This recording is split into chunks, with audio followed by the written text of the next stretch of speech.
So when you heard, or read, or found out today that we were doing a summer series on the essential stories of the Bible, you had to know, like today was going to be one of them. I mean, if you spend any time in a Christian church whatsoever, you're going to, at some point, hear something about the crucifixion. I mean, that's kind of like going to a Rolling Stones concert and expecting to hear, "I Can't Get No Satisfaction." I mean, eventually they're going to play the hits. And yet today, I don't really want to say too much. Actually, in many ways, less is more. Because people talking about the cross has actually manipulated and hurt so many people through the years. Theologies of atonement and theologies of reconciliation have, in many ways, over the years, been so twisted and so manipulated that many people feel weighed down by the cross, not lifted up. And so I think one of the reasons why I don't want to say too much today is because I think the story speaks to itself on how powerful it can be to speak to where we are in our lives. But there are a couple of things that I think we can all kind of agree on and glean some meaning from. When I think about where I have been in the almost 20 years of my professional ministry, I thought this would be a really easy sermon to do because I would just go into my archives and I would just pull a sermon out. And in nearly 20 years of my professional preaching career, I've never preached on the crucifixion. This is my very first one. I think one of the reasons why that has happened is because I've always served progressive mainline UCC churches. And because of that manipulation and that wounding that the cross and the crucifixion story has done for so many people over the years, that some folks have PTSD when it comes to the story of the crucifixion, and I don't want to feed into that. So, and we also are a church that doesn't celebrate Good Friday in terms of we don't come to the church on Good Friday. We do Maundy, Thursday, and then we do an Easter egg hunt. We kind of skip Good Friday.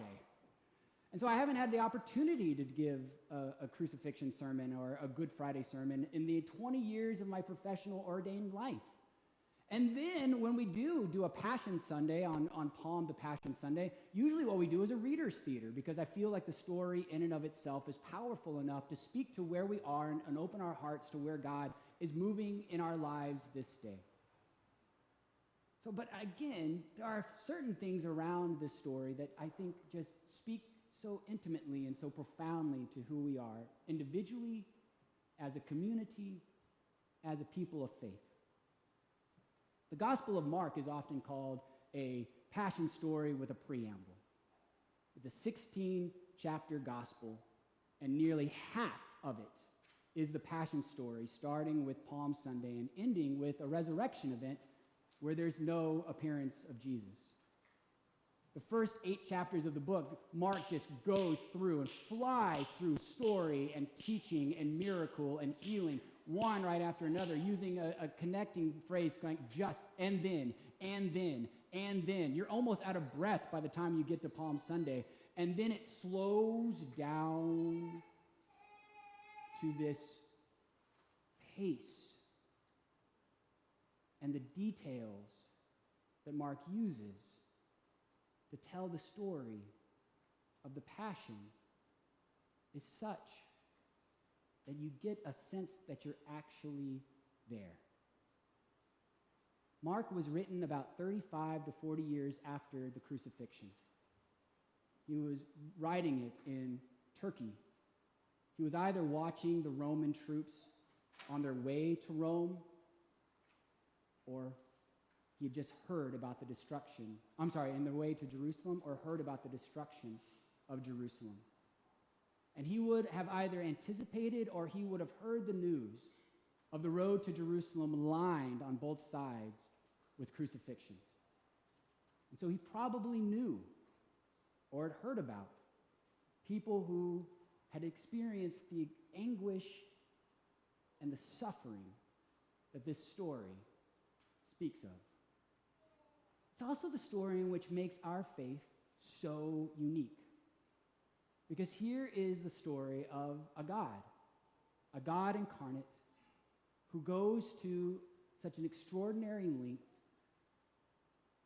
never backing away, never taking a sidestep, but always allowing the courage of his faith in God's presence and God's guidance in his life to take him to the most excruciating place. In fact, the word excruciating is derivative of the word crucifixion. It means out of the cross. So when you are having an excruciating moment, you are experiencing crucifixion in your life. Now, the cross, like I said last week, was not the primary symbol of Christianity for pretty much the first 300 years of its existence. It was a loaf of bread, and it was a fish. But in the year 319, the Emperor Constantine converted to Christianity. On the eve of a battle with a rival person who wanted to become Caesar himself, Constantine had a vision of the cross in the sky, and he took it as a sign of divine intervention that if he painted the cross on the shields of his soldiers, that they would win the battle. The name of that cross, or that symbol, is called the Chi-Rho, because it takes its name from the first two letters of the name of Christ. It's also often called the anchored cross, because the P often is like a hook, is often like a little needle thread, a needle eye, and then the bottom is often, this one's not, but is often curved like a hook, like an anchor. And it's also often called the anchor cross because the Chi-Rho, or Constantine, took the idea from the book of Hebrews that says that we should anchor ourselves in the faith of God. And in the next 200 years, the symbol exploded across the European world and the Roman Empire. And it became the primary symbol for Christianity in the 4th, 5th, and 6th century. Up to this time, the cross was often depicted in catacombs and on icons in the Byzantine world. But most of the time, when you saw the cross in those paintings and in those depictions, Christ was often young and healthy, eyes open, even and above all the suffering as he was on the cross. But in the 8th and 9th century, that all changed. And what you think of and what I think of when we think of the crucifix came into being. Many of you have sat on a committee in which you have commissioned a piece of art. And you know that once you commission it, then the artist has pretty much freedom to come up with whatever she or he is going to come up with, and you just have to receive it. And so in the 8th century, the Bishop of Cologne in Germany, the Bishop Gero, commissioned a new cross to be hung in his cathedral that was just dedicated in the city of Cologne. And this was created for the very first time. The crucifix. It's called the Gero crucifix. It was created in the 8th or 9th century by an anonymous artist being commissioned by the Bishop Gero. And it is the very first time that Christ is dead on the cross. It's the first time in which his eyes are closed, his sides are pierced, and blood drips from his body.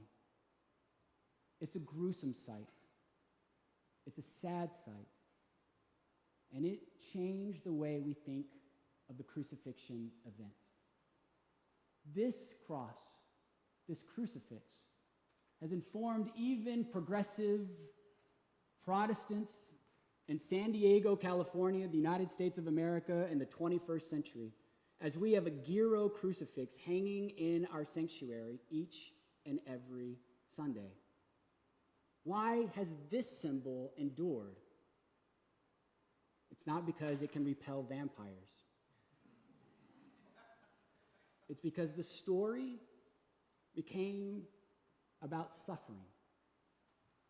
The almighty, all-powerful, omniscient God became the all-vulnerable, the all-powerless Lamb.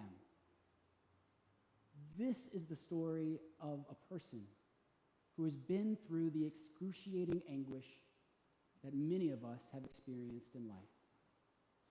When we feel that our friends have abandoned us, we feel like the system is against us. We feel that even God's presence is no longer with us. God says from the cross, I know what you're going through. I am with you.